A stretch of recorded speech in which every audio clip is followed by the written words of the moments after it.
김지의 도지코쇼에 오신 여러분 반갑습니다. 김지입니다. 전 오늘도 저희 도지코쇼 오픈 스튜디오 앞에 나왔습니다. 한동훈, 이재명 두 대표의 회담, 갑자기 이걸 생중계하냐 마냐를 두고 양당 사이에 설전이 오가고 있습니다. 한동훈 대표가 양당 대표가 만나서 허심탄회하게 얘기하는 걸 국민들이 지켜보시는 일이 왜 불쾌한 일이냐라고 되받아친 건데요. 이에 대한 민주당 그리고 이재명 대표 측 반응은 뭘까요? 잠시 후에 이야기 나눠보겠습니다. 전 비가 오나 눈이 오나 매일 아침 이곳에서 여러분을 기다리겠습니다.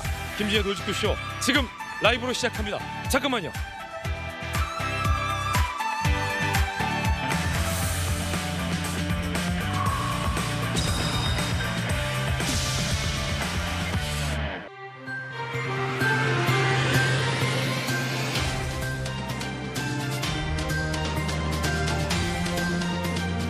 신문 읽어주는 남자입니다. 이재명 대표가 작년에는 김기현 당시 대표 때에는 로텐도홀에서 의자 하나만 놓고 생중계로 토론하자라고 거듭 제안했었는데 이 대표가 바뀌었어요. 여당에. 한동훈 대표로 바뀌자 토론하자라고 했는데 불쾌하다라는 반응을 보이고 있습니다. 논란인데 이 생중계 논란 잠시 후 전해드리겠습니다. 오늘 조간신문 4가지 키워드 준비되어 있는데요. 함께 보시죠. 먼저 첫 번째 키워드입니다. 첫 번째 키워드는 뭘까요? 바로 이겁니다. 폐기. 세계일보가 오늘 칠면에 쓴 기사인데 뭐가 폐기됐다는 걸까요? 함께 보시죠. 핵 위협 고조의 군축 기조 폐기, 군비 경쟁 가세의 신호탄이다. 미국이 새 핵 운용 전략 승인한 배경 안팎에 대한 이야기입니다. 대표적인 핵 비확산론자 바이든, 중국의 핵 팽창 속도전에 화들짝 놀랐다. 이런 이야기도 나오고 있습니다.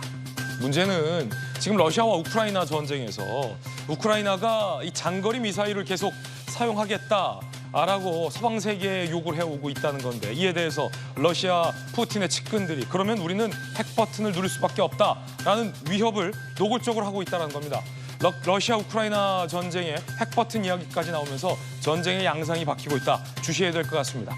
이어서 두 번째 키워드입니다. 두 번째 키워드는 이건데요. 실종. 중앙일보가 오늘 일면에 쓴 기사입니다. 함께 보시죠. 방송 정쟁 논란의 가방이 결국 AI와 단톡법 논의 회의는 0이다. 정작 국민들이 궁금해하고 필요로 하는 건 AI와 관련된 법안, 방통법과 관련된 논의인데요. 과방에서 이걸 안 하고 있다는 거예요. 맨 방심이 방통위 얘기만 한다는 거죠. 그러자 이럴 거면 차라리 과학과 방송을 상임위에서 분리해라. 이런 얘기도 나오고 있습니다. 이럴 거면 맨날 방통위 갖고 이렇게 싸울 거면 과학을 따로 떼주십시오. 정중하게 부탁드립니다. 이어서 다음 키워드입니다. 세 번째 키워드는 이겁니다. 기적. 동아일보 27면 기사입니다. 일본의 전국 고교 야구권 선수대회 고시엔에서 한국계 민족학교인 교토국제고가 대망의 결승에 올랐습니다. 승리를 하고 한국어로 된 교가가 NHK의 저녁에 NHK를 통해서 일본 저녁에 생중계됐습니다. 들어보시죠.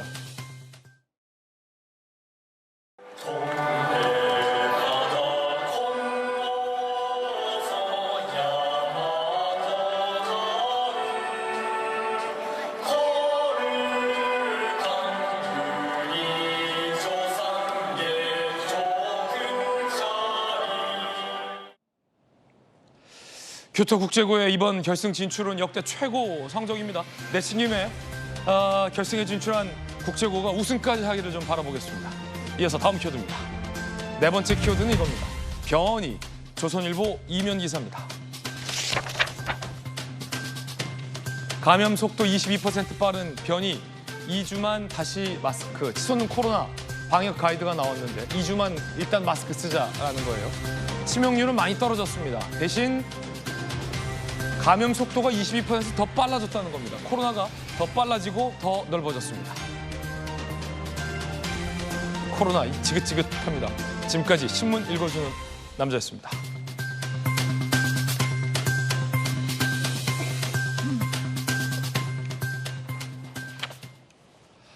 오늘 아침 함께하신 분들 소개해드리겠습니다. 검사 출신의 김광삼 변호사님 그리고 기자 출신의 안영환 전 의원 나오셨습니다. 명대변인 출신의 김유정 의원 그리고 민주당의 성치훈 정치위 부의장 나왔습니다. 어서 오세요. 이재명 대표 신병과 관련된 뉴스 속보가 지금 들어왔는데 정확한 사실관계 확인을 한 후에 정확하게 저희가 보도를 해드리겠습니다. 자, 저희가 준비한 첫 번째 이야기 시작하겠습니다.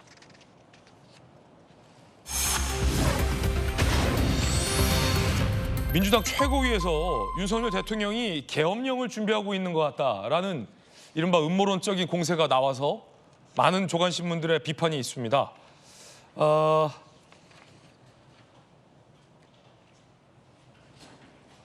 윤 대통령이 반국가 세력을 언급했기 때문에 이런 비판이 나왔다는 건데 일단 민주당의 최고위 발언부터 들어보시죠.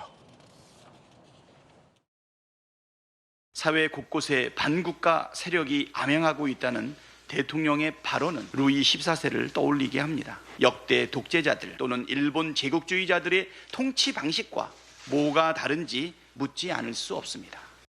차지철 스타일의 야당 이틀막 국방부 장관으로의 갑작스러운 교체와 대통령의 뜬금없는 반국가 세력 발언으로 이어지는 최근 정권 흐름의 핵심은 국지전과 북풍 조성을 염두에 둔 계엄령 준비 작전이라는 것이 저의 근거 있는 확신입니다. 이런 시대착오적 발언을 듣는 국민들, 흡사 북한의 조선중앙방송을 듣는 듯해서 아주 기가 막혔을 겁니다. 도대체 누가 반국가 세력이라는 것인지 좀 돌아보시기 바라고요. 탄핵 정국에 접어들면 박근혜 전 대통령처럼 무너지지 않고 군을 동원해 계엄령을 선포하는 건 아닌지 많은 국민들이 걱정하고 계십니다. 윤 대통령의 반국가 세력 언급을 비판한 최고위원들의 비판이라지만 근거 없는 계엄령 운운은 도가 지나치다. 여당에선 이 야당을 비판하고 있습니다. 여당은 궤변이라며 반발하고 있습니다. 아무런 근거 없는 막말이고 망언이다. 안보 사안까지도 정쟁으로 끌고 가겠다는 궤변이다. 김정은만 웃게 하는 일이다. 갑자기 계엄령이 왜 튀어나왔냐라는 거죠. 해도 너무하다. 라는 야당의 선동이다. 라는 비판이 있습니다.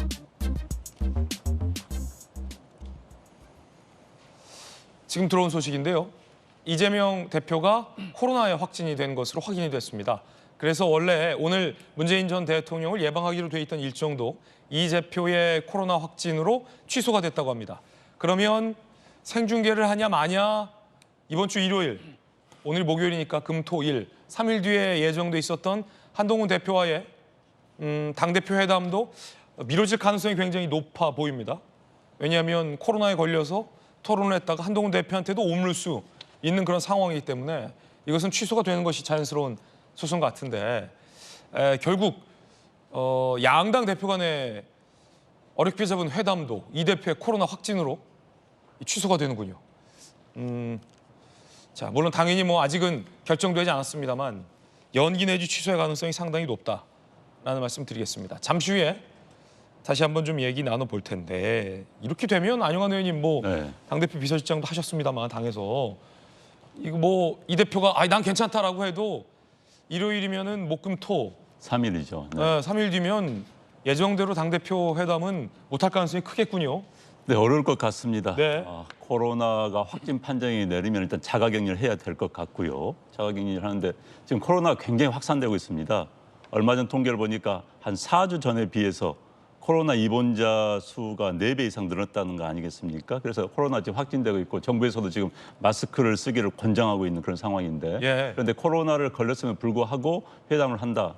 본인들은 어쩔 줄 모르지만 또 국민들에게 주는 코로나에 대한 그 위급성을 좀 완화시키는. 그러다가 이 다른 당 대표한테 코로나라도 옮기면 그렇죠. 책임이 이제 이 대표 국민들이 보기에도 어떻게 보겠습니까? 코로나 걸려도 저렇게 마음대로 활동이 되는구나라고는 잘못된 메시지를 주기 때문에 아마 연기될 수밖에 이제 코로나 확진됐다는 게 확실해지면은 연기할 수밖에 없을 것 같습니다. 일단 확인이 돼서 오늘 문 전 대통령 예방이 취소된 걸로 보니까 이 대표가 코로나 확진은 확인이 된 것 같아요. 그러면은 연기를 해야 될 것 같고요.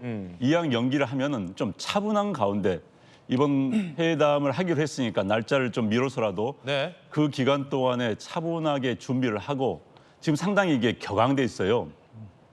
이번 22대 들어서 처음 있는 회담이다 보니까 서로 이른바 사파 싸움을 하는 겁니다.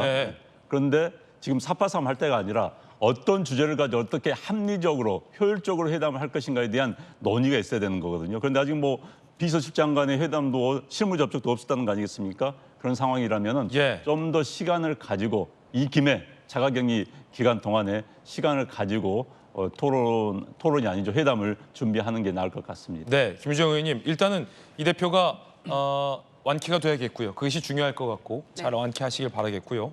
오늘 문재인 전 대통령 예방인데 최고위원들도 원래 같이 가기로 돼 있었잖아요. 네. 그런데 이제 문재인 저격수로 불렸던 이현주 최고위원이 과연 이 대표와 같이 문재인 전 대통령 예방하는 모습이 좀 부자연스럽고 불편하지 않을까라는 시선도 있었는데 자연스럽게 이 대표 코로나 확진으로 최고위원들도 오늘 문 전 대통령은 일단 안 보게 되는군요. 뭐 며칠 연기되는 거라고 봐야겠죠. 네. 예, 그리고 이제 새로운 지도부가 꾸려지고 나서 인사드리는 거기 때문에 그렇군요. 회복된 다음에는 다시 이제 일정을 하게 되지 않을까 생각하고요. 뭐 이현주 최고도 최근에 이제 뭐 그 문재인 전 대통령 관련한 뭐 수사들이 진척이 됐을 때 또 본인 입장이 또 과거와는 좀 달라졌더라고요. 그래서 이제 민주당 지도부의 일원으로 다시 또 새 출발을 했기 때문에 과거의 어떤 그런 부분들은 조금 정리를 하는 차원에서 그런 입장을 전개한 게 아닌가 생각을 하고요. 어서 이제 완쾌하시길 바랍니다. 엔데믹 그 차원의 코로나 확산이 굉장히 많아지고 또 학생들 개학을 했기 때문에 그런 우려들도 많이 커지고 있는데 역시나 또 정치권에서도 피해갈 수 없는 또 일이 일어나고 있는 것 같아서 안타까운데요. 오늘 뭐 문재인 대통령 예방도 수년이 됐고 또 자동적으로 한동훈 대표와의 회동도 아마 연기가 될 것 같은데 지금 본질적인 문제는 그냥 없어져 버리고 생중계라는 블랙홀에 빠져서 양당이 모두 이제 그 문제만 가지고 얘기를 하는 것처럼 보여서 조금 보기 민망했었는데 차제에 조금 정리를 잘 하고 실무 회담도 네. 조금 제대로 조금 그 진행을 해서 지금 안 만나고 좀 전화로 통화했다 이런 얘기들도 나오기 때문에 제대로 잘 준비해서 잘 했으면 좋겠습니다. 자, 한동훈 대표가 지금 최고위에서 발언을 하고 있는데 저희 기자들 취재에 따르면 이재명 대표 측에서 한동훈 대표에게 연락이 왔다고 합니다. 코로나 확진으로 인해서 이번 주 일요일 회담은 연기할 수밖에 없다. 양해를 해달라라는 연락이 왔다라고 한동훈 대표가 지금 최고위에서 발언을 한 내용 전해드리겠습니다. 이번 주 일요일 당대표, 양당 대표 회담도 연기입니다. 자, 다시 계엄으로 돌아와서 계엄을 지금 21세기 2024년도에 요즘 듣게 될 줄은 몰랐는데 김광삼 변호사님, 윤 대통령이 계엄령을 준비하려는 작전이다. 뭐 김민석 의원이나 김병주 최고위원은 이렇게 주장을 했습니다. 계엄을 준비하고 있다. 그래서 탄핵 정국에 접어들면 계엄령을 선포할 것이다. 라는 주장, 야당 최고위원들의 주장이 나왔는데 김광삼 변호사님 어떻게 보십니까? 일단 근거는 있는 주장일까요? 아니 지금 시대가 어느 때예요. 지금 뭐 우리가 전에 어떤 박정희 시대의 어떤 군사 독재 시대도 아니고 이 계엄령을 선포한다는 게 북한에서 어떠한 도발을 해서 직접적으로 뭐 전쟁 도발을 하면 모르겠지만 우리나라 자체가 지금 계엄령을 선포할 수 있는 그런 시대의 상황이 아니잖아요. 그건 누구나 알고 있고 가상 찾는다는 생각을 누구나 할 거예요. 그건 뭐 보수 쪽이 됐건 진보 쪽은 아무리 윤 대통령이 싫어하는 그런 세력이랄지 층에서도 계엄령이라는 것은 생각지도 못했을 거예요. 그런데 지금 야당, 민주당 지도부에서 뭐 계엄령 얘기까지 꺼내고 있잖아요. 그래서 이 현실적이지 않는 걸 일부러 저거 이제 정치적인 뭐 공격용 멘트다 보는데 한 가지 이런 부분은 있어요. 그러니까 사실 윤 대통령이 지난번 광복절 축사에서도 마찬가지고 국무회의 지난 19일도 마찬가지인데 자꾸 약간 반국가 단체 얘기를 많이 하거든요. 예. 반국가 단체의 어떤 정의가 무엇인가? 그거는 우리 사회를 전복하려는 세력을 반국가 단체라고 지정을 한다고 한다면 이 용어 자체가 틀리지는 않습니다. 그럼 민주당은 그런 반국가 단체예요? 아니잖아요. 그런데 자꾸 이제 이 용어에 너무 집중을 하고 또 대통령이 계속 가짜뉴스, 선동, 카르텔 이런 얘기를 하니까 이제 공격의 빌미를 제공하는 거예요. 그래서 이제 대통령 우리가 포용의 정책을 해야 하는 거거든요. 그럼 반국가 단체를 포용을 하는 의미가 아니고 현재 반국가 단체 자체가 현실화되어 있지 않고 뭔가 사회적으로 우리 사회를 혼란시키려는 기도를 하고 있지 않아요.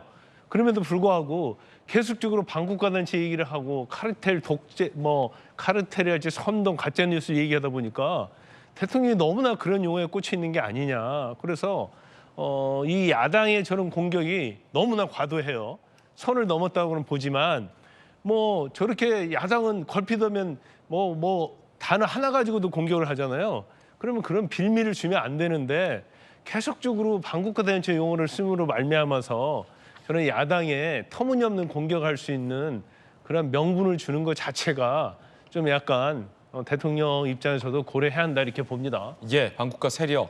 자, 그런가 하면 민주당의 김병주 최고위원이 이재명 대표는 정말 무고한데 재판부가 사법부가 만약에 유죄를 판단한다면 국민적 저항을 받게 될 것이다 라는 취지의 발언을 해서 여당에서는 이젠 대놓고 사법부를 겁박한다 라는 비판이 나왔습니다. 일단 논란의 김병주 최고위원 발언부터 들어보시죠. 이재명 대표를 포토라인에 세우고 이재명 대표 죽이게 하는데 사실 없는 죄를 만들어서 이렇게 하고 있다고 저는 보고 있고요. 그러면은 국민적인 아주 대분노를 일으키고 국민적 저항을 받을 거란 걸 재판부도 너무나 잘 알겠죠. 재판부가 없는 죄를 만약에 이렇게 해서 한다면은 검찰은 그렇게 할 수 있어도 재판부는 현명한 판단을 할 거라고 봅니다. 재판부가 없는 죄를 만들어서 유죄를 선고한다면 국민적인 대분노 저항을 받을 것이다라는 취지의 발언입니다. 자, 그러자 국민의힘의 주진우 의원이 이렇게 비판했습니다. 사법부의 독립을 정면으로 침해하는 반헌법적 발상이다. 10월 초 이재명 대표의 선거법 위반 선고가 두려워 사법부 겁박에 나선 것이다라고 비판을 했습니다. 김병주 최고위원 발언이 논란인데 성춘 부의장님, 사법부가 없는 죄를 유죄로 선고한다면 국민적인 대분노와 저항을 받을 것이기 때문에 사법부가 현명하게 판단할 것이다 라는 발언이 사법부 겁박으로 논란이 되고 있어요. 저는 민주당의 최고위원으로서는 매우 부적절한 발언이라고 생각합니다. 예. 이런 발언은 조심해야죠. 그냥 검찰의 수사가 과도하다, 너무 지나치게 이루어지고 있다, 이 정도로 충분하거든요. 이 네. 정도로도 국민들에게 메시지를 전달할 수 있는데 뭔가 국민적 대저항이 있을 것이다, 분노할 것이다, 이런 것들은 말씀하신 것처럼, 그리고 여당에서 비판하는 것처럼 이런 압박, 겁박으로 들릴 수 있기 때문에 이거야말로 이렇게 되면 또 빌미를 제공할 수 있는 거거든요. 여당에서는 지금 사실 아까 우리가 방금 처음에 다룬 윤석열 대통령이 근거 없이 그냥 반국가 단체, 반국가 세력 이렇게 얘기를 하고 있는데 상권 분립을 부정하는 반국가 세력 이렇게 갑자기 연결돼 버릴 수도 있거든요. 사법부의 독립성을 그렇죠. 김병주 최고위원의 발언으로 지금 윤석열 침해한다. 대통령은 사실상 본인의 의견에 반대하는 세력들을 다 지금 반국가 세력, 사실 반정부 세력이라고 해야 되는데 반국가 세력이라고 하는데, 이렇게 사법 상권 분립, 저는 윤석열 대통령 충분히 저것 봐라 반국가 세력 아니냐 이렇게 말씀하고도 남으실 분이라고 생각하기 때문에 이런 발언은 부적절하다. 상권 분립 시대에서 최대한 뭔가 이재명 대표가 무죄라면은 그것과 관련된 항변을 하고 호소를 하는 게 충분한데, 검찰의 과도한 수사, 저는 검찰개혁 관련돼서도 얘기할 때 우리가 검찰개혁의 필요성에 대해서 뭔가 국민들에게 충분히 어필할 수 있는데 과도하게 뭔가 검사에 대한 탄핵이나 이런 걸로 이루어졌을 경우, 설득을 못할 경우 오히려 이 검찰개혁의 이런 본질조차 흐를 수 있다라는 말씀을 드렸었는데, 여기도 마찬가지입니다. 뭔가 이재명 대표의 무죄를 주장하기 위해서는 이런 선 넘는 발언들은 특히나 지도부에서는 좀 자제를 해야 된다라는 말씀 드립니다. 예, 이제는 전당대회 끝났잖아요. 김병주 최고위원은 지도부가 됐어요. 전당대회 끝나고 났는데 한 명의 의원이 저런 발언을 했어도 논란의 소지가 있을 텐데, 최고위원 지도부로서 이재명 대표에 대해서 이제 곧 10월에 예상되는 두 가지 판단이 나오잖아요. 1심 결과. 재판부가 만약에 없는 죄를 만들어서 유죄를 선고하면 두고 봐. 대분노. 이런 발언을 하는 게 판사님들에게 어떤 영향을 미칠지 궁금합니다. 아유, 정말 무섭다. 거대 야당 여의도 대통령한테 유죄를 때리면 안 되겠구나. 무섭다라고 겁을 먹을지, 아니면 사법부의 독립을 뭐로 하는 거지? 괘씸하다라고 생각할지 모를 일이죠. 우리가 이제 소수 야당일 때 사법부는 민주주의 최후의 보루다라는 말도 했었고, 또 힘없고 소외된 국민들이 마지막 기댈 곳이다, 이런 얘기들을 해왔었어요. 네. 그러면은 그 사법부가 지금은 다릅니까? 여러 가지 정치적 의미로 달리 해석될 수도 있겠습니다만은 이제 말이라는 게 아다르고 어다른 거잖아요. 그러니까 검찰의 과잉 수사, 그리고 정권 출범한 지 3년이 되도록 지금 이렇게 이어지고 있는 제1야당 대표에 대해서 대표에 대한 이제 과도한 수사랄지 이런 것들에 대해서 비판은 저는 충분히 할 수 있는 얘기고 해야 된다고 생각합니다. 그런데 이제 그 1심 결과를 앞두고 지도부에서는 특히 이제 조금 그 부분을 신중할 필요가 있다고 생각하고요. 아까 말씀드린 것처럼 민주주의 최후의 보루라고 여전히 생각한다면 아다르고 어다른 게 검찰이 이렇게 과잉 수사에 대해서 사법부가 마지막에는 그 말씀 잘 하셔서 현명하게 판단해 주실 거라고 생각한다. 국민들이 염려가 많습니다. 정도하는 게 맞다고 생각하지. 그냥 대저항, 분노. 근데 그걸 어떻게 할 것인가? 어쩔 건가? 어떻게 할 건가? 예. 국민들이 어떻게 할 것이라는 건지를 미리 근데 그래서 그런 발언 때문에 이거는 겁박이냐 협박이냐 이런 얘기를 이제 국민의힘에서 하는 건데 네. 사실 역지사지하면 국민의힘에서 그런 얘기를 하고 우리가 그 입장이면 우리는 그렇게 안 하겠습니까?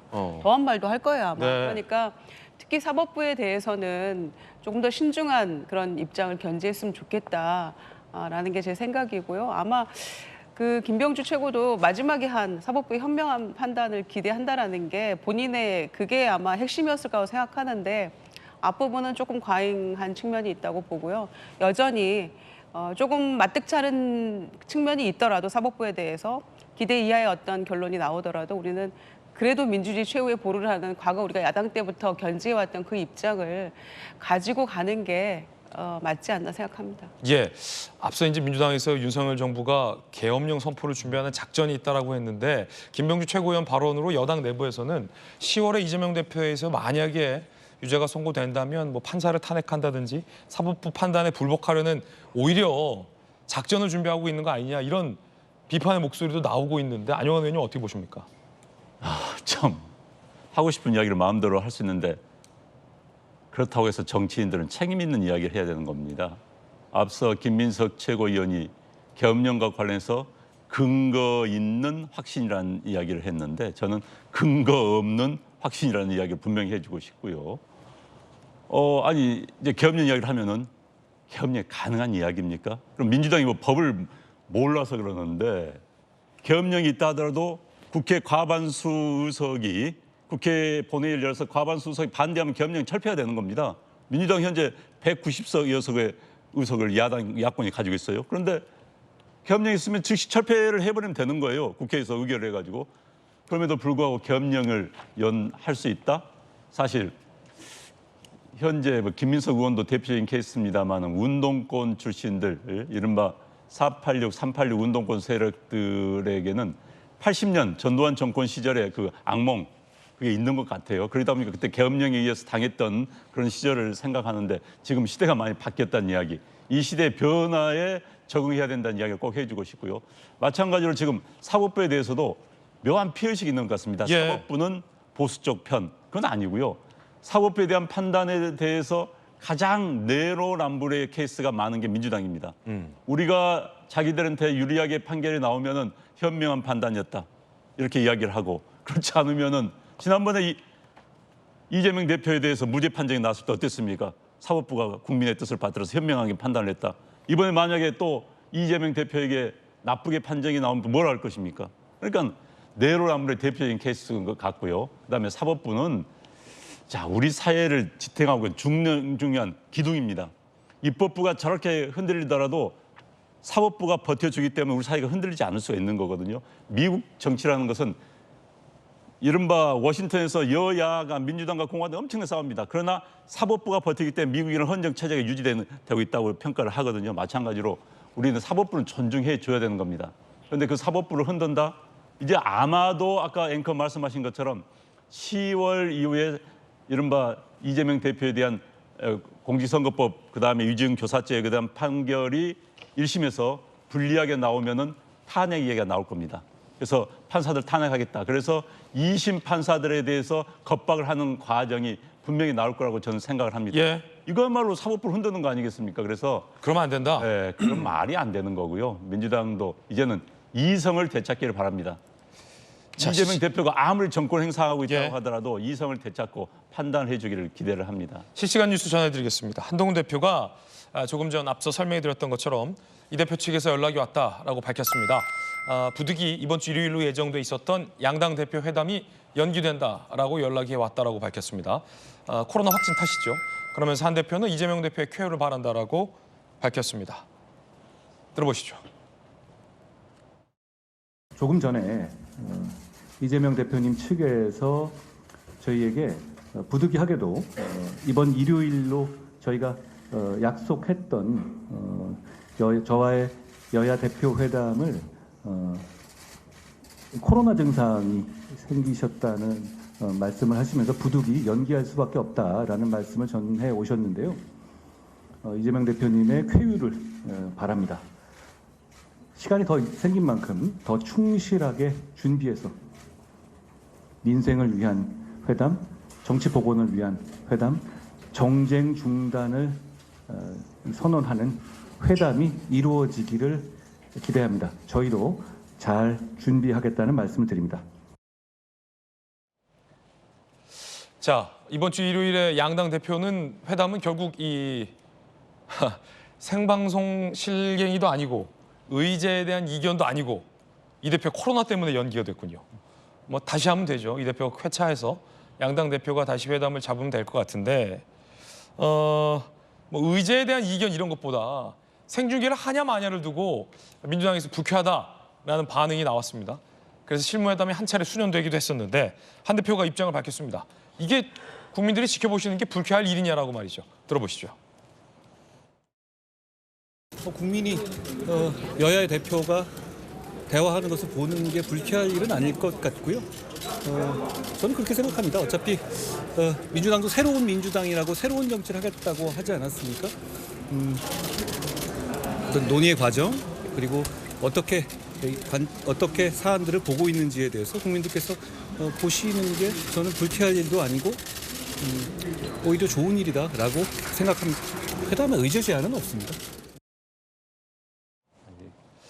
한동훈 대표 안팎에서는 한동훈 대표가 생중계를 하자라고 제안한 이유 중에 하나로 이재명 대표가 지난해 6월 김기현 대표에게 만인이 보는 가운데서 허심탄회하게 대화하기를 제안했었던 것을 되돌려준 제안이다.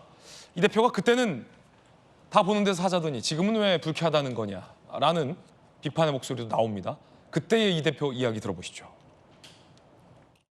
자꾸 형식을 따지고 TV 토론 얘기를 하고 있는데 뭐 저는 TV 토론도 좋고 다 좋습니다. 저는 그 로텐더홀에 의자 하나 놓고 책상 하나 놓고 그냥 만인이 보는 가운데서 심탄회하게 대화하기를 바랍니다. 이게 무슨 선거 국면의 후보들 간 토론회도 아니고 그렇게 굳이 형식 절차 갖춰서 자꾸 미룰 필요가 없다고 생각합니다.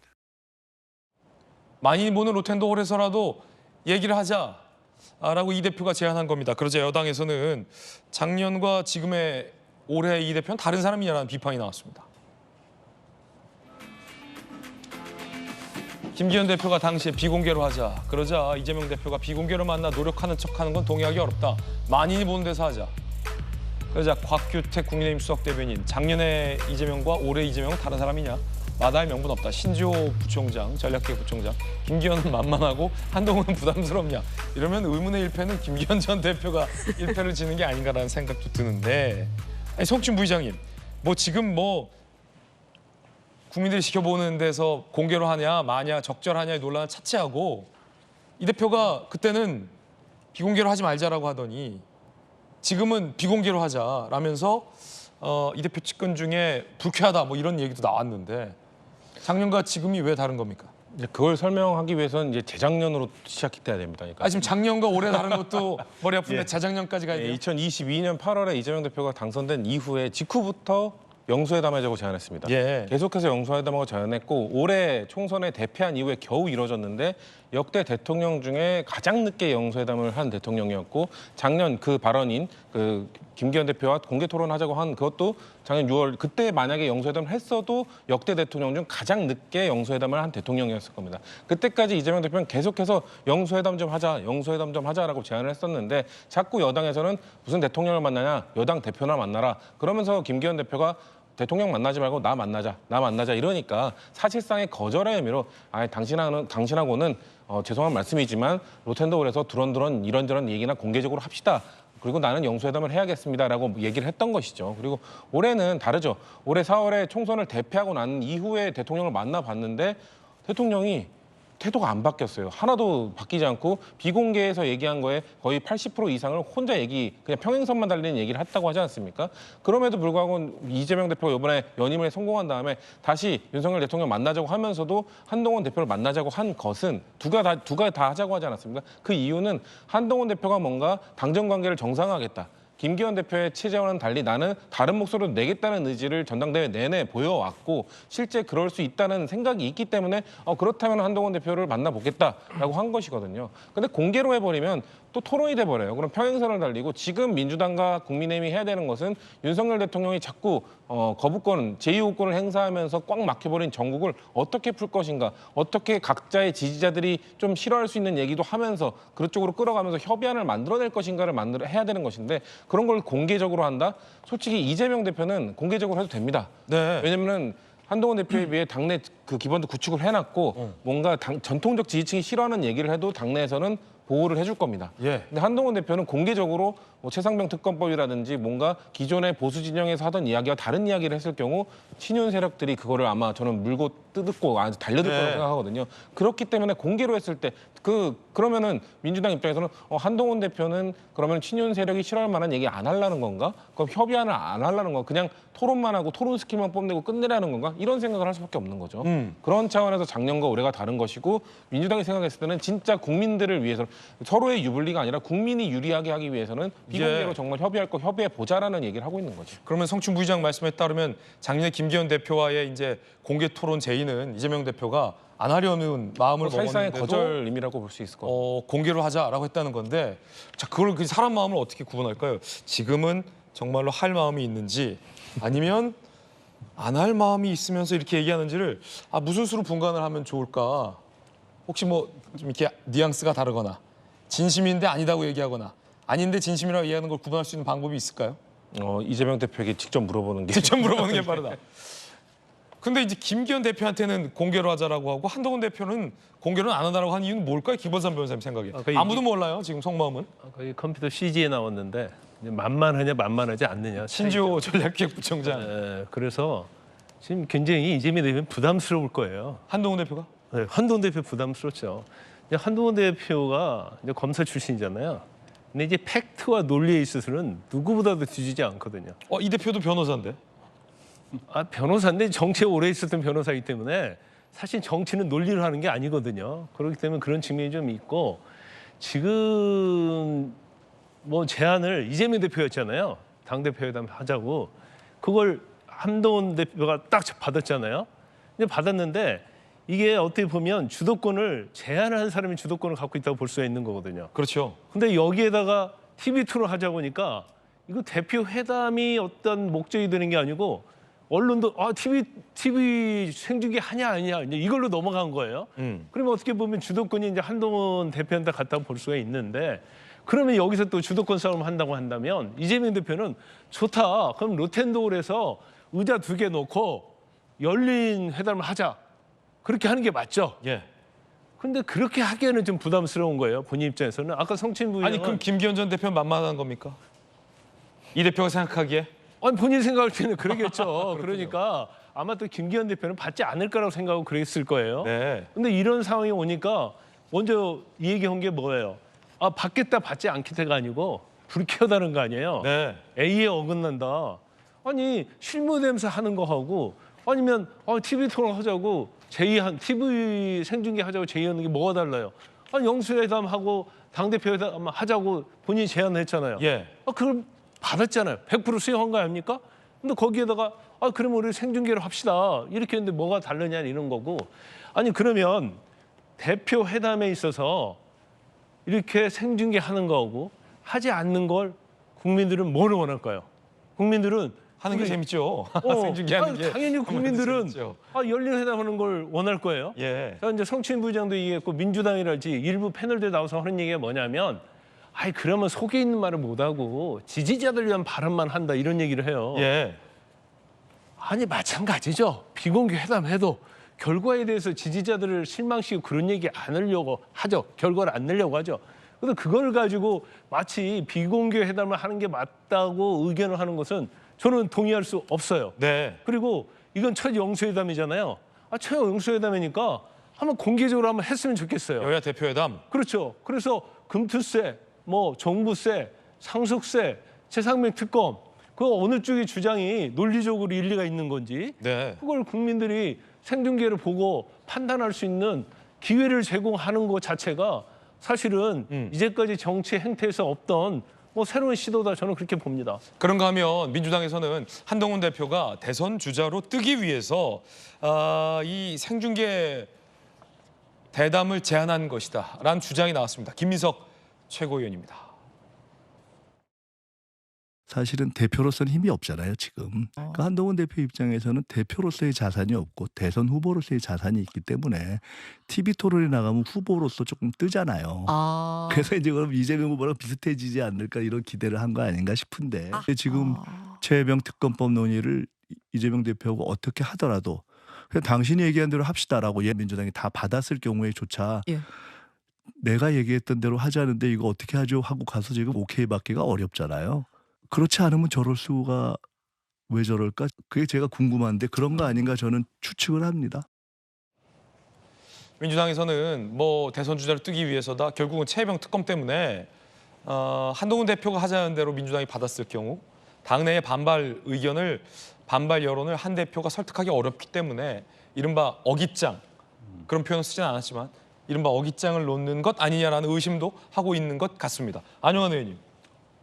글쎄 뭐 대권으로 뜨기 위해서 TV 토론, TV 중계를 주장했다는 것은 김민석 의원의 또 다시 한번 근거 없는 확신인 것 같습니다. 예.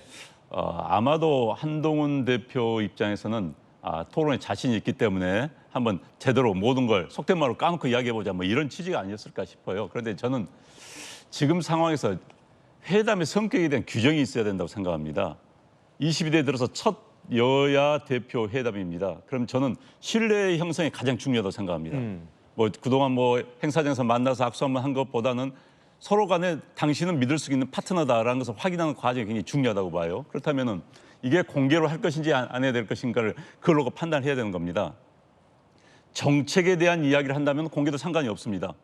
뭐 너 주장이 이렇고 내 주장이 이렇다. 그렇지만은 회담과 토론을 이제 구분할 필요가 있는 것 같아요. 그래서 저는 이번 양 실무팀에서 우리가 회담을 할 것인가 토론할 것인가를 일단 정리를 해야 될 것 같고요.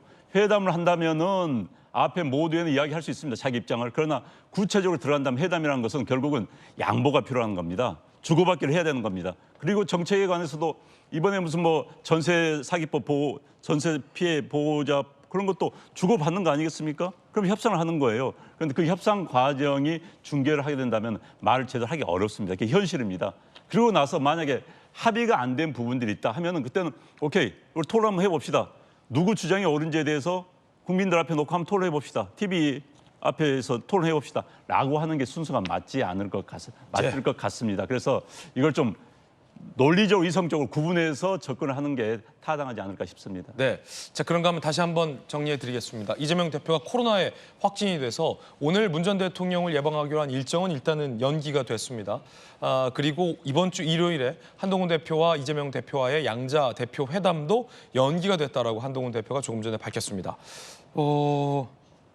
일단 이 대표의 쾌유를 기원한다는 한 대표 발언도 나왔는데 이재명 대표가 코로나 확진 며칠 전에 조국 대표 또 허은하 대표를 만났잖아요. 예방했잖아요. 네. 그러면 그게 불과 한 며칠 전인데 네.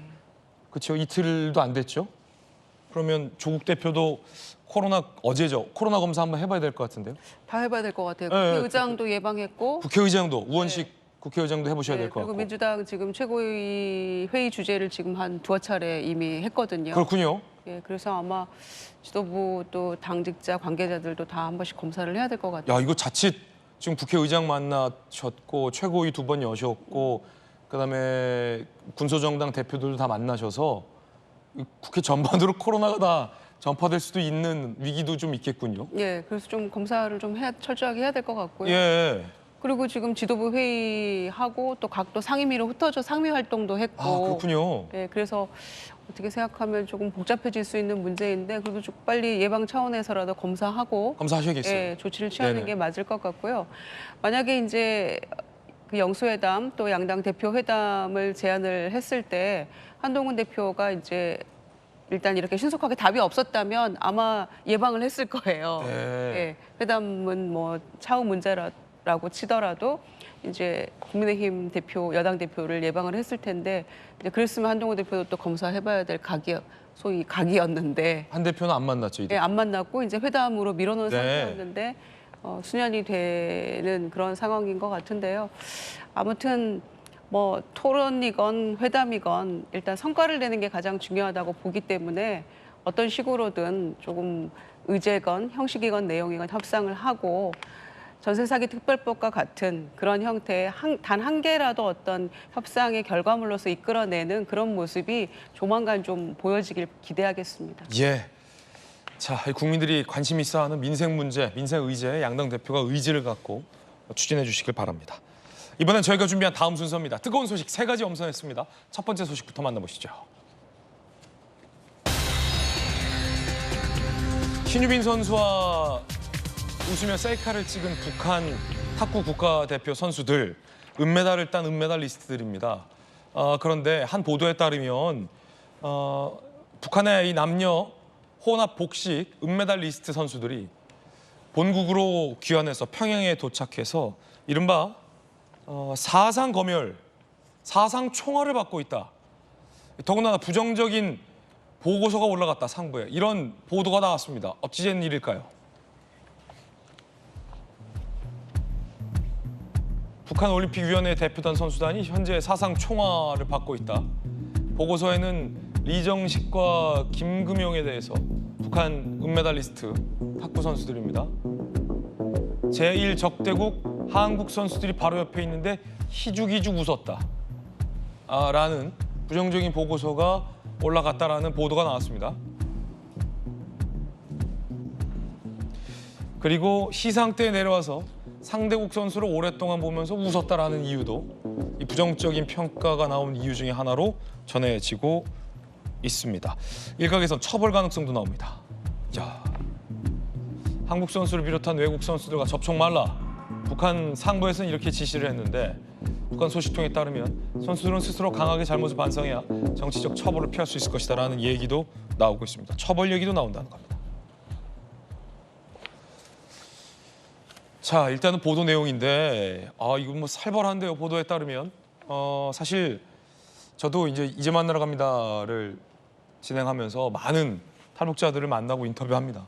그 중에는 북한에서 이 올림픽 선수를 목표로 해서 뛰었던 선수들도 몇몇 제가 만나서 취재를 해봤던 적이 있는데 하나같이 똑같아요, 김정은 의원님. 북한에서 감시조를 보내요. 파리 현장에도 이번에도 감시조가 있었고 보위부 요원들이 보내서 감시를 하는 거예요. 이 사람이 뛸지 안 뛸지. 해외 파견된 북한 올림픽 선수들이 한국 대상으로 뛰는지 안 뛰는지, 한국 기자들 접촉하는지 안 하는지, 한국 선수들 만나서 희죽희죽 웃는지 아닌지를 감시하는 감시조가 항상 따라 붙거든요. 세계선수권대회도 마찬가지고.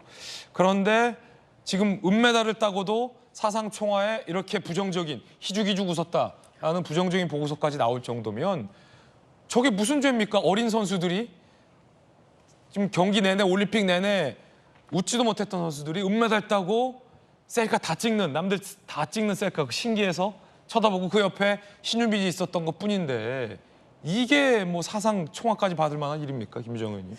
그러니까 너무 안타깝네요. 예. 그리고 이제 그 선수들에게 다 나눠줬던 그 핸드폰, 그것도 본인이 들지 않고 중국 선수에게 넘겨서 찍었던 그런 그 예도 있더라고요. 그래서 궁금한 게 메달을 지금 딴 선수들이잖아요. 시상대 위에 올라가서 같이 이제 셀카를 찍었던 선수들이니까 예. 그 메달 딴 걸로 시체말로 퉁쳐지지 않을까요? 은메달로 좀 퉁치면 안 되냐? 너무 과도한 거 아닙니까? 너무 과도하다. 네, 그리고 이제 사실은 선수들이 그 아주 젊은 친구들이고 서로 얼마든지 뭐 거의 생각은 비슷할 거라고 봅니다. 밝게 웃으면서 인사도 하고 싶고 그랬을 텐데 주변의 어떤 감시조 말씀하신 대로 그런 것들 때문에 굉장히 경직된 모습 보였고 지난번에 그 올림픽 진행될 때 체조 선수 뭐 전혀 그 인사하지 않으려고 하는 그런 모습도 보였고 그랬잖아요. 그리고 카메라 없는 곳에서 서로 그 인사하고 했다는 그 유도 선수도 있었고 그래서 아마 마음들은 다 한민족이라는 그런 생각 때문에 굴뚝 같았을 텐데 그런저런 여건 때문에 경직된 모습을 보일 수밖에 없었는데 저 시상대 위에서는 정말 해냈다는 그런 기쁨도 있었을 거고 아마 다 같은 마음 아니겠습니까? 선수들이 또 메달 딴 기쁨도 있었을 거고 그런데 저 표정 하나 가지고 지금 그렇게까지 한다는 거는 참 너무 심하다 네. 그런 생각이 들어서 좀 안타깝네요. 그리고 메달 따고 오랫동안 몇 년 동안 고생해서 그렇게 이긴 값진 메달을 가지고 돌아갔는데 지금 저렇게 사상 총화를 한 그런 것 때문에 고민을 해야 되고 처벌까지도 지금 생각을 해야 되는 건 너무나 불행하고 안타까운 일이죠. 네. 성춘 부의장님, 우리 다 같은 MZ 세대들이고 사실은 한참 어린 20대 초반, 중반, 대학생, 새내기 정도 되는 어린 선수들인데 북한 선수들이 그 난생 처음 보는 이 접히는 휴대전화를 보고 얼마나 신기했을까. 사진이 찍힌 애를 보면서 얼마나 신기했을까. 그리고 같은 동포인데 저렇게 자유롭게 먹방하는 신유빈 선수를 보면서 얼마나 신기하고 말 걸어보고 싶었을까라는 마음이 당연히 들잖아요. 그런데 아까 그 보도에 따르면 저 표현이 딱 걸렸어요. 제1적대국. 저거 제1적대국으로 규정한 게 최근에 북한 김정은이에요. 같은 MZ세대. 김정은이 한국을 통일의 대상 같은 동포로 규정한 게 아니라 적국. 제1의 적국으로 김정은이 규정했다는 거예요. 은메달을 땄는데도 불구하고 사상청화에서 부정적인 평가가 나왔던 이유는 아니 우리 지도자께서 수령께서 제1적대국으로 지정한 지 얼마나 지났다고 제1적대국 선수들이랑 희죽희죽했나? 라는 본보기를 보기 위해서 이렇게 부정평가를 내왔다라는 건데 이게 뭡니까? 맞습니다. 그리고 한국 선수들을 비롯한 외국 선수들이라고 했지만 사실상 한국 선수들을 접촉하지 말라는 거죠. 예. 저는 그 여홍철 선수의 딸인 그 여서정 선수 체조 경기 봤을 때 그때도 그랬어요. 그때 북한 선수가 그 여서정 선수를 외면하더라고요. 근데 다른 외국 선수와는 하이파이브도 하고 뭐 포옹도 하고 다 스킨십을 하더라고요. 그래서 한국 선수만 뭔가 분명 뭔가 눈치를 보면서 접촉을 못 하는구나. 그 마음속에는 얼마나 말씀하신 것처럼 처음 보는 이 한국 사람 보면서 그리고 화면 뭐 대회에서 만난 적이 있었겠죠. 그런데 인사도 하고 싶고 아는 척도 하고 싶은데 그걸 못했을까? 얼마나 안타까웠을까라는 생각이 들었는데 그리고 사실 그러면은 외국 사람들, 외국 선수들과 접촉하지 말라. 그래놓고 김정은 자신은 외제차 신형 나오면 계속해서 뽑고 있지 않습니까? 예. 왜 본인은 그 서구 문물을 그렇게 좋아하고 받아들이면서 왜 이 국위 선양하면서 하기 위해서 외국 나가서 피땀 흘린 그 노력을 선보이는 선수들은 왜 외국 선수들과 아는 척도 못하게 하는지. 내로남불이네요. 그러니까요. 그러니까 웃는 것도 못하게 하는. 웃는 게 죄입니까? 그리고 지금 아까 우리 사진 여러 번 봤지만 제대로 웃지도 못해요. 그러니까 활짝 웃는 거는 중국 선수들이고 북한 선수들은 어정쩡하게 웃고 마음속에 불안함이 이미 표정에 드러나기 때문에 참 안타깝다는 생각이 들고 내로남불 그 네. 생각 듭니다. 자기들은 볼 거 다 보고 지금 김정은 계속해서 보도 나오는 게 지금 한국말 쓴다는 건 아닙니까? 뭐 TV 이런 말들 본인은 왜 그러겠습니까? 의도적으로 쓰는 게 아니라 한국 드라마 많이 보고 있지 않겠습니까? 본인은 다 볼 거 즐기면서 이 체제에 대한 불안정성 때문에 밑에 북한 주민들에게는 보지 마라. 해외 나간 사람들은 접촉하지 말라. 이렇게 압박하는 것이 저는 오히려 본인들의 그 체제의 불안정성을 반증하는 거라고 생각합니다. 혹시 안용환 의원님, 김정은이 은메달 따고 그 얘기 안 했다고 저렇게 괘씸죄를 적용한 거 아닙니까? 왜 예전에 99년도인가 스페인에서 세계 육상 선수권 대회 있었는데 그때 마라톤에서 북한 정성욱 선수가 우승을 했잖아요. 금메달을 땄잖아요. 그때 소감이 결승 지점에 아버지 원수님께서 나를 향해 손짓하고 있는 모습이 보여서 이를 악물고 아버지 원수님께 기쁨을 드리기 위해서 뛰었다.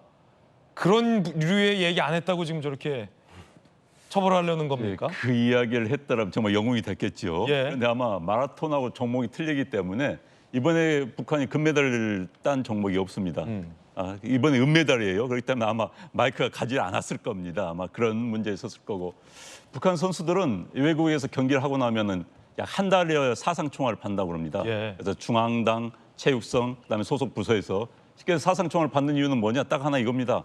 외부 세계에 단물을 빼겠다는 겁니다. 그래서 자기 반성을 시키는 겁니다. 그러면서 이제 우리 꼭 무슨 어디 종교에서 자기 고백하듯이 그런 식으로 하게 하는데 저는 이제 저 사진을 보면서 우리 국내 언론에서 굉장히 보도를 많이 했어요. 우리 이제 국제대회가 열리면 한국 언론은 북한 선수단의 모습을 굉장히 취재를 하려고 합니다. 그런데 이번에 북한 선수단 취재 거의 안 됐어요. 그 유일하게 취재된 장면들이 저 장면과 이제 유도 선수 이야기였는데 저는 저 장면을 보면서 국내 언론이 보도를 아주 심하게 했어요. 그거 보면서 야, 저 선수들 당하겠는데 이런 생각을 했습니다. 북한 가면은 우리 국내 제가 지난번에 말씀드렸지만 북한 당국자들은 국내 언론을 보고 많이 판단을 합니다. 예. 저 보면서 야, 웃었어. 아주 분위기 좋아. 북한 언론 이제 우리 언론을 보면 북한 당국자들은 얘들은 뭐지? 사상이 제대로 뭐 속된 말해서 빠진 거 아니야? 이런 생각을 했을 가능성이 높다는 생각이 들었거든요. 어찌됐든 지금 저 선수들은 아마도 문책을 분명히 받을 겁니다. 근데 문책이 이제 뭐 이른바 사상 교육으로 끝날지 아니면 뭐 지방으로 쫓겨갈 건지 북한 운동 선수들의 최고의 꿈은 국제대회에서 상을 받아가지고 가족과 함께 평양으로 와서 사는 것입니다. 평양이라는 건 특수 지역이에요.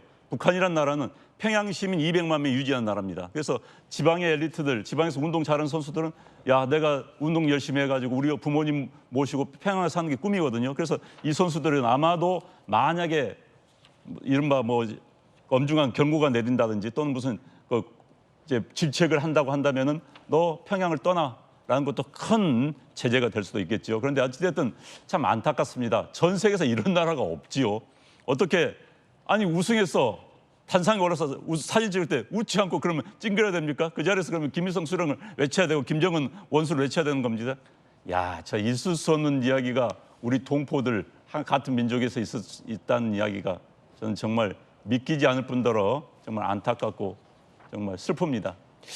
야, 제가 이제 만나러 갑니다 프로그램에서 북한의 이 싱크로나이즈 국가대표를 인터뷰했던 적이 있었는데 이런 얘기를 했었습니다. 들어보시죠. 금메달 3개면은 혜택 같은 건 1등 3번. 없어요. 예? 그냥 왜?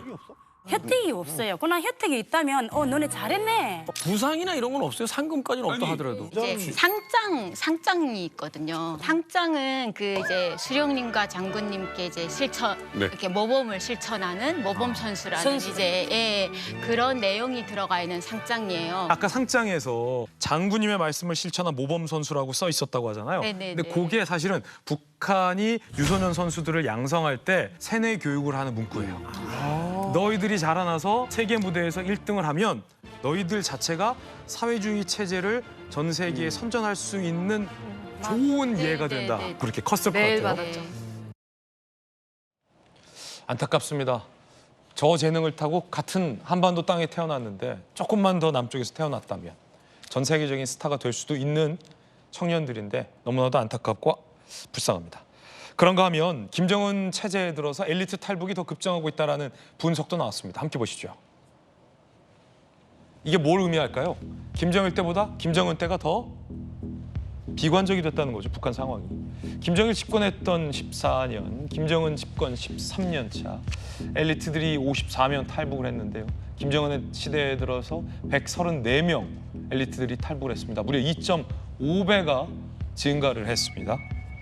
김정은 체제에는 미래가 없다. 북한 엘리트들은 그렇게 더 절망감을 느끼고 있다는 반증입니다. 유럽 지역의 외교관 A, 2019년에 탈북했는데 주재원 동료 사이 김정은하고 칭은 그 XX다. 북한은 언제 터질지 모르는 압력솥이다. 내각의 고위급 간부 출신 B, 2020년에 탈북을 했고요. 북한의 모든 정책은 주민의 삶 향상과 무관하다. 스키장 건설 지시는 황당하다. 저 김정은 지시거든요. 김정은이 지시한 것이거든요.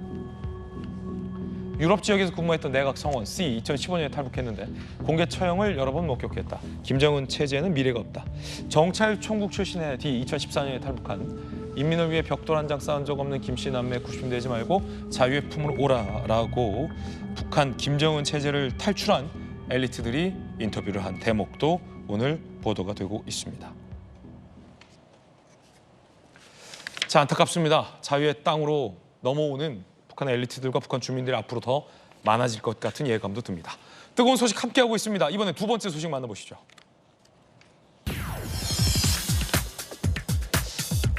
엘리베이터 안에서 어떤 남성이 야구 배트, 야구 방망이를 들고 있습니다. 자, 이거 무슨 일일까요? 일단 CCTV 화면부터 함께 보시죠. 경기 파주시의 한 아파트입니다. 장을 보고 귀가하는 여성 뒤로 20대 남성이 뒤따라 타죠. 여성을 따라 엘리베이터를 타더니 갑자기 가방에서 야구 방망이를 꺼내 들더니요. 여성을 마구 때리기 시작합니다. 여성이 저항하며 방망이로 움켜쥐자 이번엔 다른 손으로 무차별적인 폭행을 이어갑니다. 엘리베이터 밖으로 여성이 탈출하려 하지만 남성은 붙잡고 놔주질 않습니다. 결국 여성은 경찰에 신고를 했고 남성은 현장에서 붙잡혔습니다. 이게 무슨 일일까요? 알고 봤더니 일면식이 없는 여성을 상대로 무차별 폭행이 이루어진 장면이라고 합니다. 모르는 여성에게 가해자는 왜 저런 폭행을 했을까요? 가해자 A씨 지하철역 인근 배회 중 귀가하던 여성을 발견했다. 아파트까지 300m 뒤따라가 범행을 저질렀다. 경찰에서 한 진술은 현실에 불만이 있어서 범행했다. 살인미수 혐의로 구속했고요. 휴대전화와 CCTV 분석, 사전 범행 계획 여부를 수사하고 있다고 합니다. 김광삼 변호사님, 일단 일면식이 없는 사람 맞아요? 전혀 뭐 일면식도 없고 알지도 못하고 저 아파트에도 살고 있지도 않다고 그럽니다. 그래서 그 이제 파주역에서 따라오기 시작했다는 거예요. 그래서 저 아파트가 한 300m 정도 거리에 있는데 거기까지 따라왔다는 거 아닙니까? 같이 엘리베이터를 탄 거예요. 그러면 저 아파트 주민이 여성분이 생각할 때는 뭐 당연히 뭐 이상한 생각하지 않았겠죠. 같은 아파트에 살고 있고 아마 같이 타는 거다 이렇게 봤는데 엘리베이터 타자마자 갑자기 저렇게 변한 거죠. 그래서 이 야구 방망이를 미리 이제 숨겨놓은 거예요. 저 가지고 이제 무차별 폭행을 하는데 우리가 최근에도 특히 이제 묻지마 범죄, 묻지마 폭행이 뭐 심심치 않게 언론에 지금 많이 나오고 있어요. 그러면 왜 저랬을까? 모든 범행에는 이제 동기가 있는데 이제 묻지마 범죄의 특징은 동기가 없는 거예요. 그냥 자기의 어떤 내부의 어떤 그런 정신적인 동요, 그런 어떤 그런 거에 의해서 상대방을 타깃을 삼는데 이 묻지마 범죄의 특징이 뭐냐면 상대방을 타깃을 삼는데 자기보다 강한 사람한테는 하질 않아요. 그리고 노약자, 뭐 부녀자, 어린애 이런 사람들을 주로 공격 대상으로 삼는 거거든요. 그러니까 상대방들은 대부분이 이제 취약자이니까 이거 방어하는 데서 한계가 있을 수밖에 없고 그래서 이제 저런 게 문제가 되는데 이제 본인 이야기는 그렇다는 거예요. 현실에 불만이 많았다고 얘기를 합니다. 근데 현실에 불만이 많은데 현실이라는 게 어떤 건지는 모르겠지만 아무래도 현실에 불만이 없는 사람이 누구 한 명이라도 있겠어요? 다 불만은 있죠. 근데 저걸 왜 자기하고 전혀 관련도 없고 생전 한번 보지도 않았고 뭔가 연결고리가 없는 저런 사람을 왜 폭행을 했을까? 저는 뭐 개인적으로 볼 때는 약간 정신적인 어떤 문제도 있을 가능성이 크다 이렇게 봅니다. 그래서 경찰이 수사를 하고 있는데 또 20대라고 그러잖아요. 굉장히 이제 여러 가지 보면 안타까운 측면이 많이 있죠. 아니 사실은 여성 입장에서는 일면식도 없는 모르는 그 젊은 남성이 저 그냥 맨손도 아니고 야구 배트로 저렇게 폭행을 하면 죽을 수도 있다라는 극한의 어떤 공포와 위협을 느끼는 거거든요, 김주정 의원님. 너무 끔찍하죠. 그리고 저 시간이 지금 오후 2시거든요. 그러니까 그리고 이제 주말 지나서 40대 주부가 장을 봐가지고 집으로 오는 길이었어요. 그런데 그 지하철역을 배회하다가 계속 뒤따라왔다는 거잖아요. 그러니까 이미 그때도 주부 입장에서는 좀 이상하다, 좀 그런 두려운 마음도 느꼈을 텐데 설마 가장 안전해야 될 내 집 아파트 엘리베이터 뭐 이런 생각했을 거 아니겠습니까? CCTV도 다 있고. 그렇죠. 그렇게 탔는데 보니까 저 화면에 나옵니다마는 그 뒤에 백팩에 유일하게 야구 방망이 하나 들어있는 것 같아요. 그러니까 그걸 다 미리 준비를 하고 누구든지 타겟을 삼아서 일을 저지르려고 생각을 했던 거잖아요. 그러니까 이 주부가 이제 타겟이 된 것인데 더 어린 학생들이었을 수도 있고 그 하굣길에 초등학생이었을 수도 있고 지금 여러 가지 생각하게 되잖아요. 그러니까 얼마나 공포와 두려움에 가득 찼을까. 저는 그러니까 지금 그 상황이 어떻게 경찰에 신고를 하고 무슨 정신에 그리고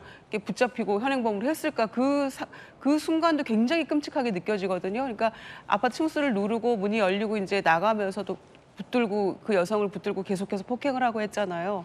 그런데 무슨 정신으로 신고하고 또 할 수 있었을까? 그 순간에 짧은 시간이 얼마나 끔찍하게 길게 공포스럽게 느껴졌을까를 생각하니까 정말 조금 더 안전 장치 같은 게 아파트에 좀 마련이 돼야 될 것 같고 낮 시간에 내 집에 들어가는 아파트 엘리베이터에서도 안전하지 못하다면은 어떻게 우리가 안전한 사회를 꿈꿀 수 있을까 싶어서 더 안타깝고 그런 상황입니다. 다행히 생명에 지장은 없다고 하니까 빨리 정신적, 육체적으로 회복하시기를 빌겠습니다. 체포된 현행범이 어제 이제 구속이 됐고요. 이 폭행 사건은 지난 19일 이뤄진 사건이라는 것으로 정정드리겠습니다. 자, 뜨거운 소식 함께하고 있습니다. 이번엔 세 번째 소식 만나보시죠.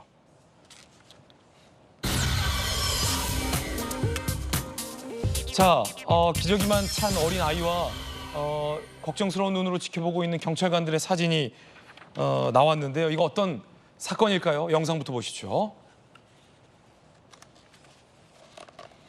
지난달 21일 대전의 한 주택.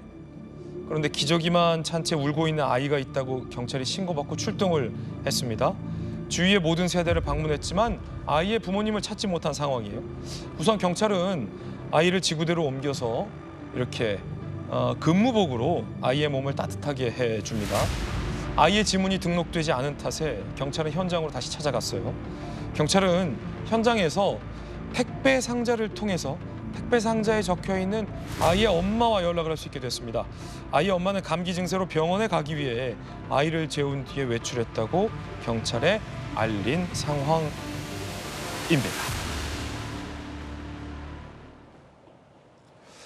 자, 뭐 경찰관이 센스 있게 택배 상자에 적혀있는 전화번호를 통해서 아이 엄마를 수소문할 수 있었는데 하마터면 큰일 날 뻔한 아찔한 상황이었습니다.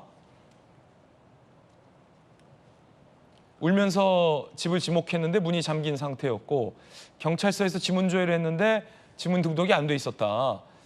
최초 발견한 장소 인근 택배 용지에서 건물주에 연락한 다음에 이게 건물주를 통해서 아이 엄마를 또 이게 하나를 거쳐서 통한 거군요. 실종 2시간 만에 부모에게 인계가 될 수 있었다라고 합니다. 그런가 하면 만 3세 남아 영상을 지금 보셨는데 얼마 전에는 또 부모님을 놓친 길을 잃어버린 만 3세 여아 사건도 있었습니다. 영상 보시죠. 지난달 경기 평택시 한 도로 분홍색 옷을 입은 만 3살의 어린 여자아이가 울먹이면서 어른들에게 다가오죠. 큰오빠 작은오빠와 놀러 나왔다가 오빠들을 잃어버렸다면서 도움을 요청한 겁니다. 일단 똘똘한 아이예요. 경찰은 A양을 파출소로 데려가 지문 조회를 했지만 역시 지문 등록이 돼 있지 않아요. 아이를 순찰차에 태우고 구석구석 돌아다니다가 남자아이가 손을 흔들며 뛰어옵니다. 바로 A양의 오빠였습니다. 헤어진 지 30분 만에 이 남매가 눈물에 상봉을 합니다. 다행히 경찰은 3남매를 무사히 집으로 돌려보냈다라고 합니다. 자, 이 어린 동생들이 우니까 큰오빠가 이렇게 따뜻하게 안아주는 모습도 확인이 됐습니다. 자, 이게 찾아서 다행인데요. 만 3세 어린아이들을 못 찾을 경우도 만회하다 있을 수 있습니다. 그럼 정말 부모와 이별할 수 있는 상황이고 경찰관에게 발견이 되지 않았으면 큰일 날 수도 있었던 상황입니다. 경찰관 이야기 한번 들어보시죠. 지문 등록을 해놓으면 이런 일을 미연에 예방할 수 있다라고 합니다. 한번 들어보시죠. 처음에 있었던 곳이 집 근처잖아요. 집 근처인 것 같아가지고 그쪽으로 이제 가서 이제 확인을 했던 거죠. 어디 갔어 하면서 약간 동생을 엄청 너무 찾고 있어가지고 서로 계속 그냥 부득이하 울고 막 계속 미안해 오빠가 미안해 하면서 빨리 찾아가지고 좀 다행이라는 생각을 했죠. 어린애들이 지문 등록이 돼 있지 않으면 저희가 1차적으로 그걸 확인을 많이 하는데 그게 돼 있지 않으면 찾기가 조금 어려움이 많아가지고 애기들이 길을 잃더라도 빠르게 이제 보호자한테 인계될 수 있도록 지문 등록을 좀 홍보가 좀 잘 됐으면 좋겠다 생각이 좀 있습니다. 이 잘 홍보가 잘 안 돼 있다. 현장 경찰관들은 이런 어려움을 호소하기도 했습니다. 성춘 부의장님, 그러니까 이 잘 모르는 분들도 많아요. 왜냐면 이 생계가 또 바쁘고 육아로 바쁘다 보면 젊은 이 엄마 아빠들은 모를 수 있고 저도 젊은 엄마 아빠인데 저런 제도가 있다는 게 잘 몰랐거든요. 그런데 어차피 성인이 되면 지문 등록을 하는데 어린아이, 미성년의 어린아이 지문 등록을 가까운 파출소에 가서 해놓으면 혹시 이런 경우에 경찰관들이 지문만 바로 조회를 해보면 엄마 아빠가 누군지 어디 사는지를 다 알 수 있어서 안전하게 부모님에게 인계를 해줄 수 있다.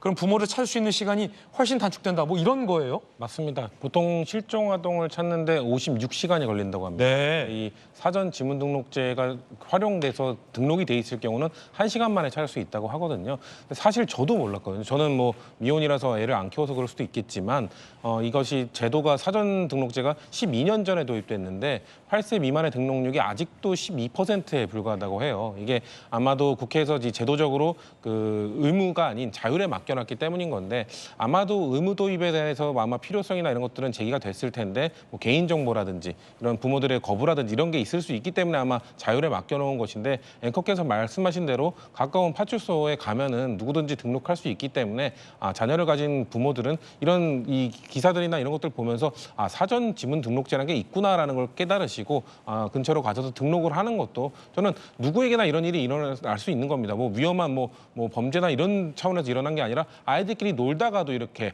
그리고 또 그냥 아이를 재워놓고 갔는데 아이가 문을 열고 나가서 이렇게 실종될 수도 있는 거기 때문에 등록제를 좀 많이 활용하셨으면 좋겠다는 말씀드립니다. 예, 자, 좀 이렇게 돌직구쇼를 통해서 많이 홍보가 돼서 또 미연에 이런 아동 실종 사태를 예방할 수 있는 그런 가능성도 커진다면 국민적으로도 좋을 일인 것 같습니다. 뜨거운 소식 3가지 전해드렸습니다. 이번엔 저희가 준비한 다음 주제입니다. 미국 대선 소식 전해드리겠습니다. 전당대회 열기가 뜨겁습니다. 오바마 전 대통령 부부도 등판을 했습니다. 그 이야기 지금 시작합니다. 카멀라 해리스를 지원하기 위해 나선 오바마 전 대통령 부부 16년 전 승리의 구호 Yes, she can으로 돌아왔다는데 오바마 전 대통령의 16년 전 요 구호의 연설. 그때는 오바마도 굉장히 젊었어요. 청년과도 같았던 그 모습, 그 연설 들어보시죠. Here's a 78-year-old billionaire who has not stopped whining about his problems since he rode down his golden escalator 9 years ago. It has been a constant stream of gripes and grievances that's actually been getting worse now that he's afraid of losing to Kamala. We do not need 4 more years of bluster and bumbling and chaos. We have seen that movie before, and we all know that the sequel is usually worse. America's ready for a new chapter. America's ready for a better story. Yes, she can.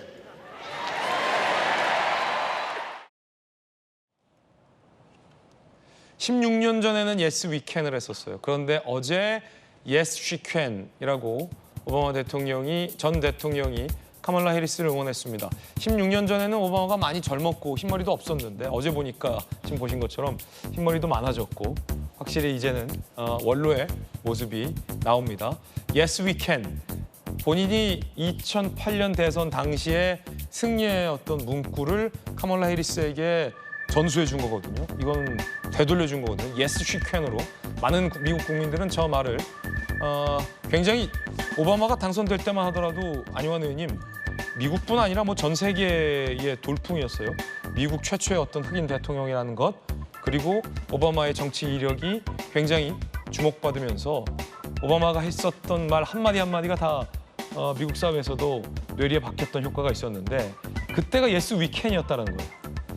그렇죠. 그 당시 오바마 대통령이 정말 센세이션을 불러일으켰죠. 일리노이 주 상원 의원 2년밖에 하지 않은 그러니까요. 40대 후반에 게다가 미국의 주류가 아닌 흑인이 대통령이 된 것 때문에 굉장히 논란을 넘어서 아무튼 굉장한 세계적인 관심을 모았었죠. 그때 이제 오바마 대통령이 우리는 미래에 열어갈 수 있다. 더 좋은 미래를 향해 나갈 수 있다. 우리는 할 수 있다 하면서 Yes, we can을 했는데 이번에 본인의 발언을 연상시키는 Yes, she can. 자, 해리스 부통령이 대통령이 되면 할 수 있다.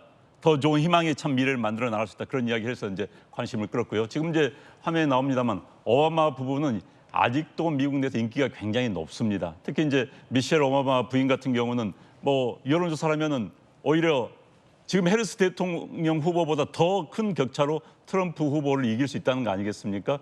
게다가 이제 이번에 도 굉장히 인상적인 연설을 잘했습니다. 지금 오바마 부부가 연설을 굉장히 잘해요. 예. 네, 뭐 부창부수라고 오바마 연설 잘하는 건 다 누구나 뭐 이해를 할 수 있는데 그 부인도 연설을 굉장히 잘해서 미국에서는 인기 있는 연사입니다.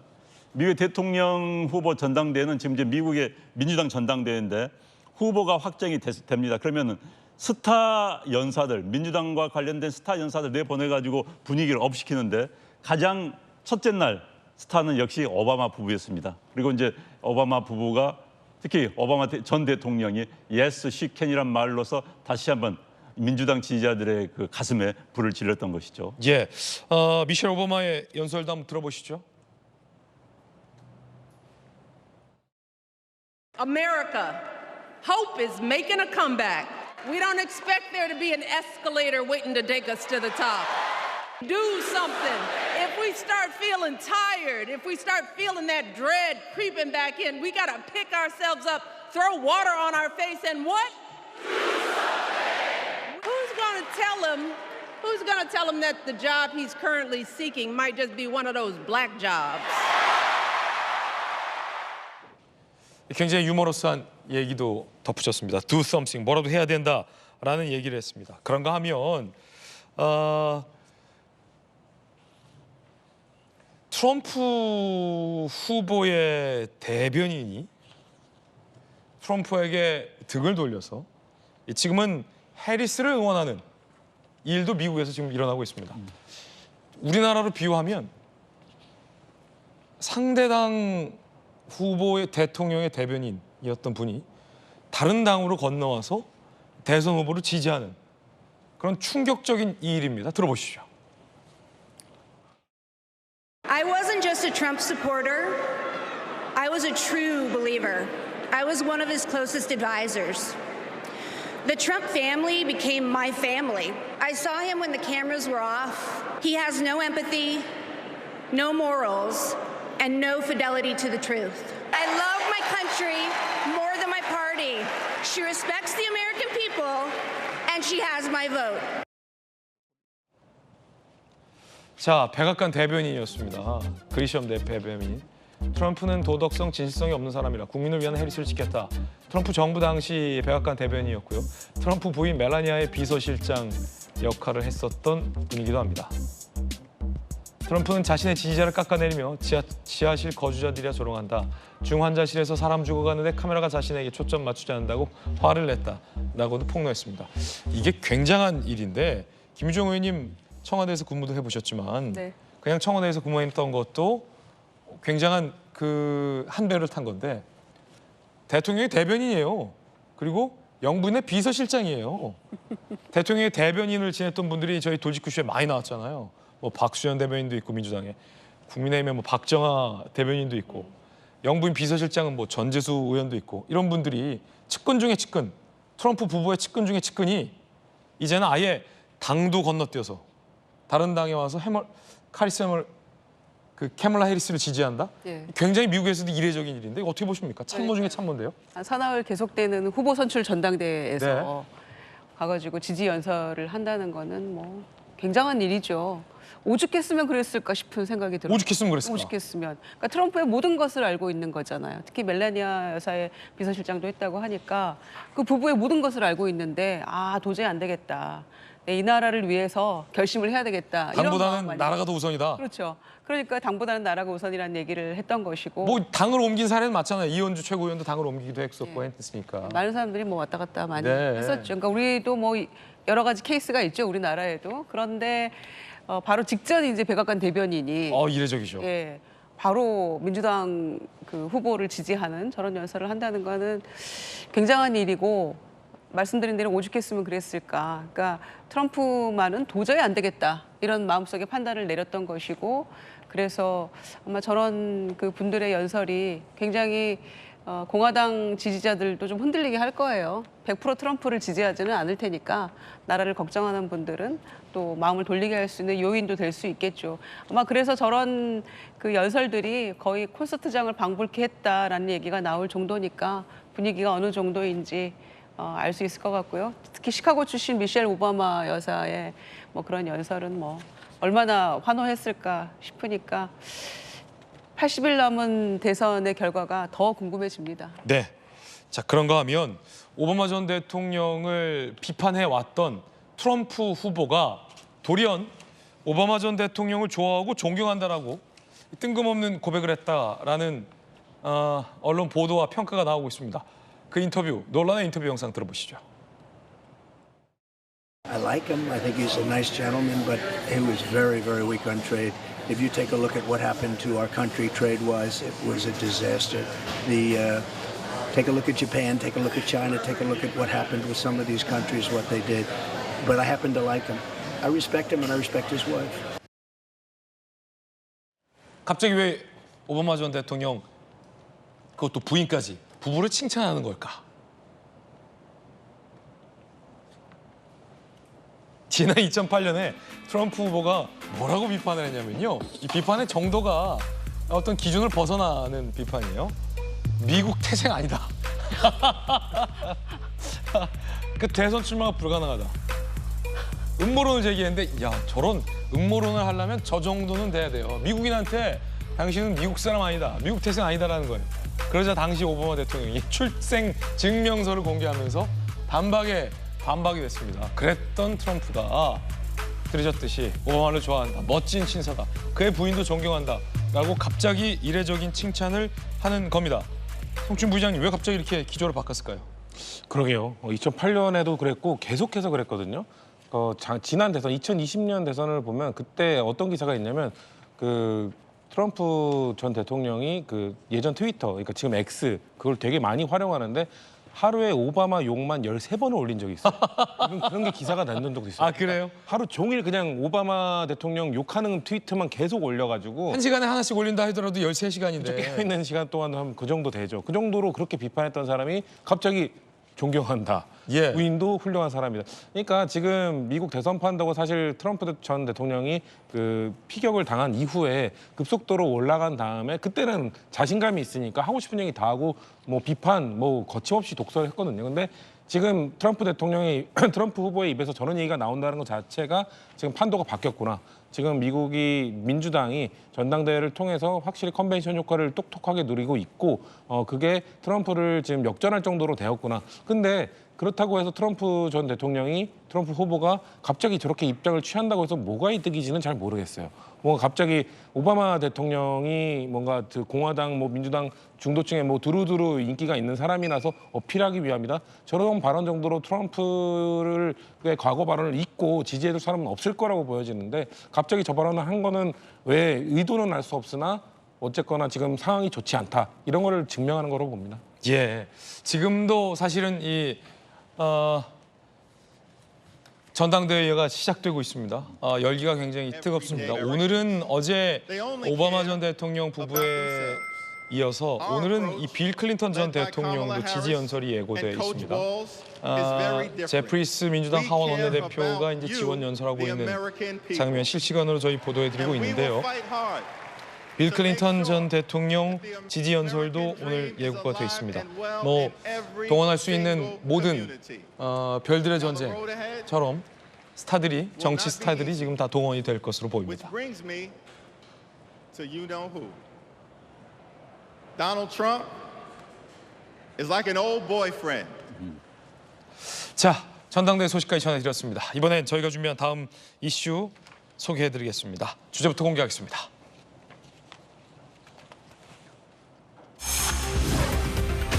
검찰 수사팀은 무혐의.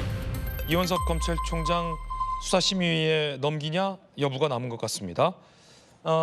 수사팀이 김건희 여사의 명품백 수수 의혹에 대해서 무혐의 결론을 내린 것으로 전해졌습니다. 김건희 여사 명품백 수수 의혹 무혐의 불기소 처분 결론. 이창수 중앙지검장이 오늘 이원석 검찰총장에게 보고할 예정이라고 합니다. 이원석 검찰총장은 이제 임기가 얼마 남지 않았죠. 이걸 수용할지 아니면 수사심의위원회를 소집할지 정도만 선택이 남아있는 상황이라고 합니다.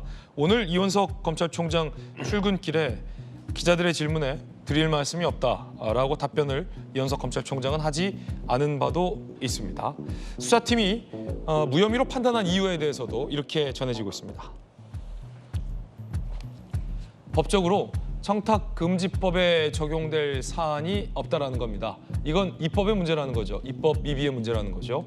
대통령의 직무 관련성도 없고 청탁도 없고 대가성도 없고 단순 선물로 판단을 했다라는 거고요. 무엇보다 청탁금지법상 공직자의 부인을 처벌할 법적인 근거가 없다라고 수사팀은 밝히고 있는 것 같습니다. 자, 김광선 변호사님 검사 출신인데 이게 이제 무혐의로 결정이 된 설명을 조금 부탁드리겠습니다. 일단 저 명품백 사건이 터질 때 대부분 다 법조인들은 무혐의로 끝날 것이다, 죄가 되지 않는다 이렇게 얘기를 많이 했어요. 첫 번째가 배우자가 이 명품백을 받은 것이 청탁금지법의 처벌 대상이냐 여부거든요.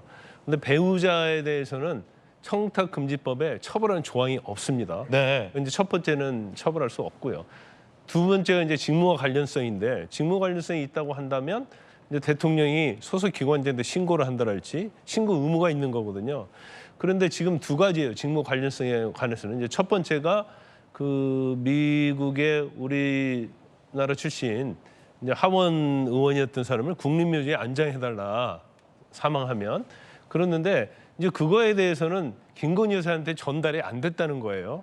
그리고 카톡에도 그런 내용이 나와 있지 않고 그렇기 때문에 김건희 여사는 그런 청탁을 알지 못했다는 거고 그다음에 청탁을 한 내용이 뭐 통일방송 재송출에 관한 것인데 통일TV 이것은 명품백을 받은 뒤에 1년 있다 이게 이루어졌다는 거예요. 그러니까 명품백과 이제 관련성이 없다. 그렇기 때문에 뭐 직무관련성이 없다 이렇게 판단을 한 거예요. 그리고 대통령도 마찬가지죠. 직무관련성이 없기 때문에 이제 신고할 의무가 없어요. 그래서 결과적으로 보면 다 이제 무혐의 결론을 냈다는 거고 이걸 검찰총장한테 이제 보고를 하고 승인을 받을 가능성이 큰데 이제 수사심의위원회를 열어서 이걸 한 번 더 심의를 해야 하냐 말해야 하냐 이제 그 부분이 남아 있는 것 같아요. 그런데 저는 이제 개인적 생각으로는 설사 이게 법적으로 명백히 무혐의를 할지라도 어떻게 보면 국민의 눈높이에서 보면 중앙지검장이 윤석열 대통령과의 굉장히 측근으로 알려진 사람 아닙니까?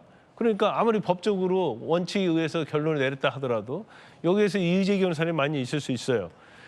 설사 수사심의위원회에서 똑같이 결정을 낸다 하더라도 아니면 반대 결정을 내도 사실은 이제 권고 사항이기 때문에 구속력은 없는 건 마찬가지지만 그렇다 하더라도 수사심의위원회 이원석 총장이 한번 직권으로 회부를 해서 소집을 하고 거기에서 결론을 좀 내리는 것이 사실 이 사건에 대해서 뭐 특검이랄지 여러 가지 탄핵 얘기가 나오기 때문에 뭐 그런 절차적인 방법을 좀 강구하는 것도 사실은 뭐 괜찮지 않을까 싶습니다. 예, 자, 이 검찰의 종결을 두고 팽팽한 찬반 논란이 일고 있다고 합니다. 양쪽 입장 정리해봤습니다.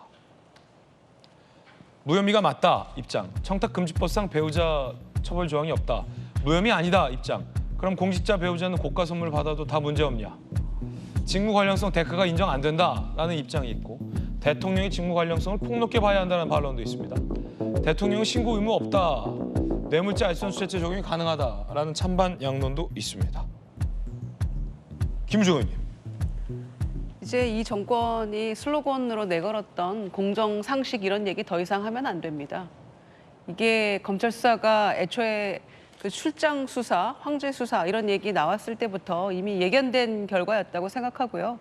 특히 국민권익위원회에서 조결 처리했을 때 그리고 당사자들 한 번도 조사하지 않았을 때 마찬가지로 검찰에서도 이거를 기준점 삼아서 하지 않을까. 수사의 가이드라인이 됐다. 권익위의 판단이.